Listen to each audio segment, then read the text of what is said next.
HPV je ime za okužbo z več kot 100 različnih vrst humanih papiloma virusov, ki so lahko bolj ali manj nevarni.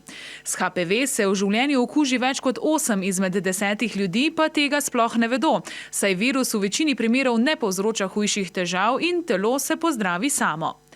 Najbolj nevarne vrste teh virusov pa povzročajo spremembe v celicah in nenormalno rast tkiva, kar lahko pripelje do različnih oblik raka. Pri dečkih na primer do raka spolnega organa, pri deklicah pa predvsem do raka materničnega vratu. Nekateri virusi povzročajo tudi rast bradavic na spolovilih. Da bi se zaščitili pred okužbo, je pomembno vedeti, da je HPV spolno prenosljiva okužba. Virus se torej ne prenaša po zraku, ampak z nezaščitenimi spolnimi stiki. Na voljo je tudi cepivo. Zdravniki pravijo, da je cepivo učinkovita zaščita pred različnimi vrstami raka, ki jih povzroča HPV, in da bi se moralo cepiti čim več deklic, še preden postanejo spolno dejavne. Cepivo namreč ne more preprečiti bolezni, če je do okužbe že prišlo.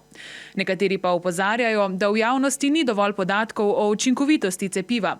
Poleg tega naj bi bili pogosti tudi stranski učinki cepljenja, med drugim glavoboli in bolečine v mišicah. Torej, virus HPV je ime za več kot 100 različnih oblik virusa, ki se prenaša s spolnimi stiki. Povzroča genitalne bradavice in različne vrste raka na spolovilih. Najboljša zaščita pred HPV je, da s spolnimi stiki začnemo čim kasneje in varno.